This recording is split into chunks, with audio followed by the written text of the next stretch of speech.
Let's talk to Baroness Kate Hoey. It's a hell of a way to run a country, Kate, isn't it? Very good morning to you. Well, good morning, and yes, another U-turn apparently today, perhaps.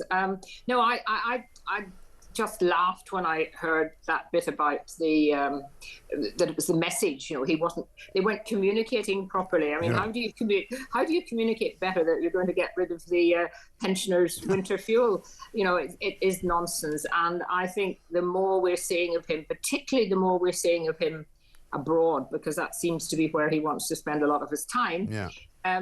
I think there will be more and more rumblings within, the Labour Party. I'm no longer a member, as you know, but I'm sure that there are a lot of MPs now feeling really disgruntled.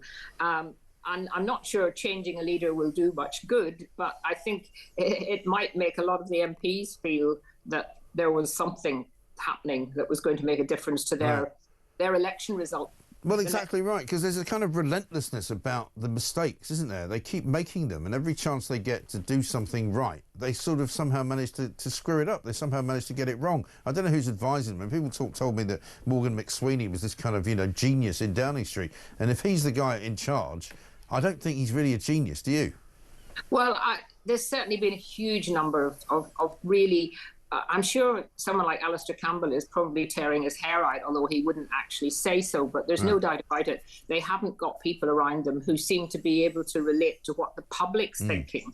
The public's view on these issues is so important. And no one, I'm just amazed that MPs are not taking back to Downing Street what they're hearing, around, especially those Northern Labour MPs who must be hearing all the time that Keir Starmer is just hopeless. Yeah. But I've never been a supporter. I've never would have voted for him because I saw the way he behaved during the whole Brexit debate in the Parliament. Right. And that's the problem. I mean, when you look back at his career, and this has pertinence because when we talk about, the grooming gangs and the report from Baroness Casey that came out this week, he was the head of public prosecutions. He was the man in charge of the law, if you like, in this country. And he always refers to his time there, talks about how he knows about prosecuting terrorists and he knows about prosecuting bad guys and criminals and drug dealers.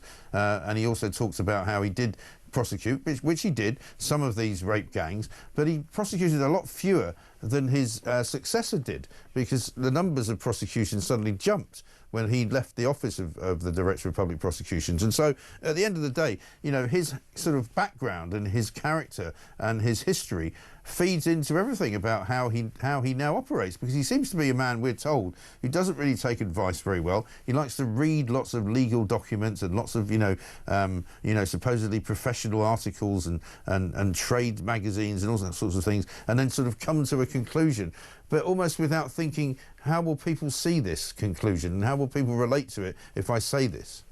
Yeah, he can't ever get away from the fact that he is a lawyer and a lawyer first.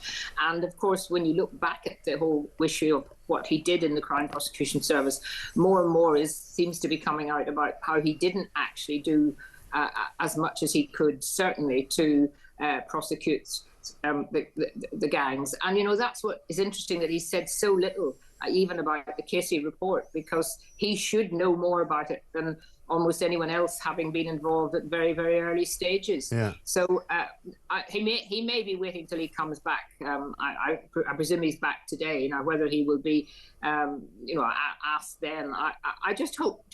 The media have been giving him up until recently a fairly easy time. Particularly the mainstream media, and I think that may be beginning to change now, and hopefully he'll get more pressure. I think so. I mean, he hasn't said much, as I say. He needs to come on your programme, Mike. He does. But, I mean, he never has, right? I mean, we very rarely get graced by government presence. I think we've had 4 or 5 government ministers since they've been in power last July, which is about 1 every 2 months. And they consistently just don't bother coming on. And I can only assume it's either because they think I disagree with them, or they think I might be rude to them or horrible to them. I don't really care. The bottom line is that, whenever they do appear on other programmes, they look as if they're incompetent. You know, we've had 2 instances most recently, 2 ministers going on one of my rival programmes, you'll know the one I mean, not knowing their brief, you know, being asked about what monies were being spent, they didn't know, asked about, you know, there was John Healey asked about how many submarines he'd built, he didn't know, how much do they cost, he didn't know that, you know, same goes for the woman who was trying to talk about... Yes, I thought that one about the infrastructure, not knowing where the, you know, where the Thames crossing was, right? Yes, absolutely. Emma Reynolds, was that? Yeah, I mean, yes, it's just hopeless, you know. So, I mean, if they came on, and it's just pathetic. But let's have a look. Beth Rigby managed to catch up with him for Sky just last night, I think. And this is him talking about his biggest achievement. Check this out. Amongst the things, I could do a whole list, but I'm really proud that a year ago, probably, I was interviewed by you and I said we'd do 2 million extra appointments in the NHS in the first year of a Labour government. We've now done 3 million and waiting lists are coming down. There's a whole list of other things that I could probably go on about for a very, very long time. Well, I don't think he could go on about it for a very long time, actually. I don't know about you, but I can't think... I've been asking people what his greatest success is, and most people are saying, you know, trashing the economy, you know, ruining business and basically messing up the country and being the most unpopular Prime Minister of all time. You know, and by the way, his constant mantra of bringing in appointments in and bringing a waiting list down is not true. Because I hear from people every single day who have appointments cancelled, who have appointments moved, and then they sort of move them from one waiting list to another waiting list. So there's plenty of appointments being made, but then they're all being cancelled.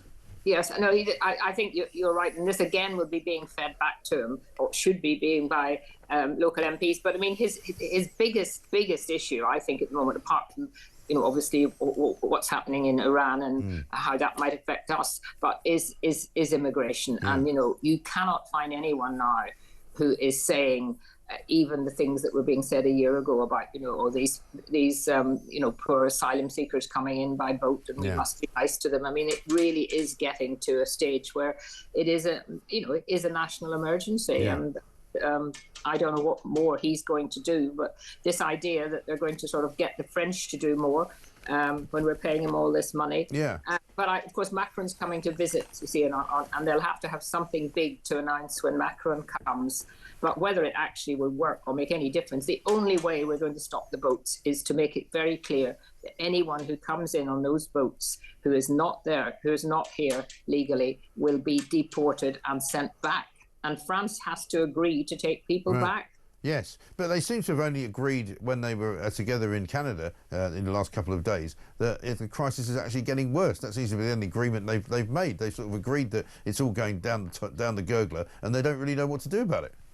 No, and there's this idea that you know, the police will be able to actually go into the water and stop the boats. I mean, I had assumed that when we were paying them all those millions of pounds that they could be able to do that, and it sounds like legally they weren't even allowed to do that. No, apparently we should be asking. Apparently the union. But if I say we should be asking for our money. We should be asking for our money back. Yeah, absolutely right. They're doing nothing. They've never done anything. And I mean, you can't really blame the French in a way because the French don't want them either. And I mean, if you can imagine if we had a load of migrants leaving our shores for France, I don't think we'd be stopping them, would we? Well, it would be making it very, very difficult for. But Mike, you know, the real issue we've talked about before, the pull issue. Every one of those young men, mainly young men, will say they want to come to the United Kingdom, and when they're pushed by various journalists that have them, you know, it is because they know they're going to be well looked after. Of course. You know, they're just coming into being treated better. I was horrified to discover, and I think it's reported now in I think perhaps the Daily Telegraph today, that Kent Council was actually paying for them to have free television licenses. Now, I mean, that is outrageous when our elderly have been stopped getting free television licenses.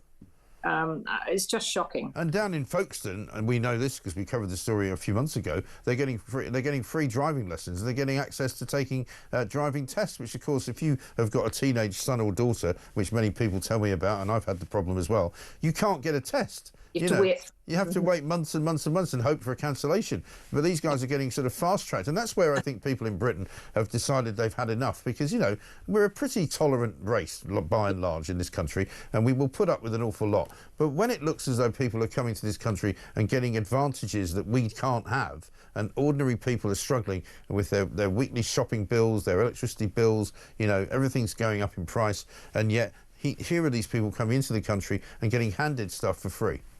Yes, and I think also what people are seeing is, the real change in their environment, in their particularly in areas where they're, more rural areas where some of the migrants are being sent. It does change the whole way people see and live. I've seen it in Northern Ireland now, where more and more migrants are being sent over here, and they're young men, they're walking around. Yes, maybe many of them are not doing anything wrong, but it's unsettling for a lot of people who've suddenly seen this change to their local streets. Right. Yeah, because it's noticeable now, because the sheer numbers are just huge. I mean, when you and I started talking in the sort of post-Brexit referendum years of 2017, 2018, seems like a decade ago now. It almost is. The immigration problem was nothing like this. When Boris Johnson got in 2019, he promised to bring net migration down to 20,000 a year. And now we're talking about hundreds of thousands of people every single year. Yes, no, it is out of control, and of course, legal migration too needs to be looked at. But I think it's just the fact that you see these boats now. And I remember I mentioned it when I was on once before. I went down to see some of the boats arriving a couple of years ago. That was when there weren't so many coming, and it was pretty horrifying, really, just to see these gangs of young men coming in.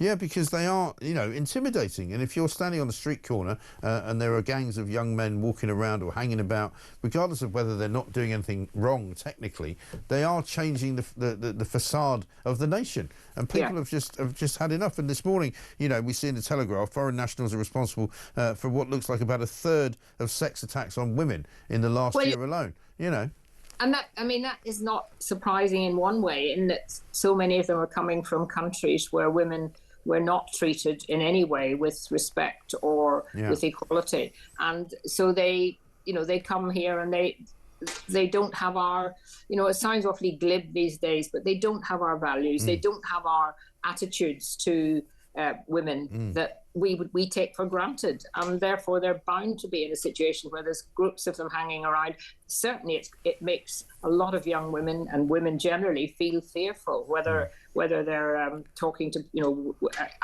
where people are that are going to attack them or anything. Of course, probably the majority will not be doing that, but it's the fear that arises in people when you see statistics like this. Yeah. Absolutely right.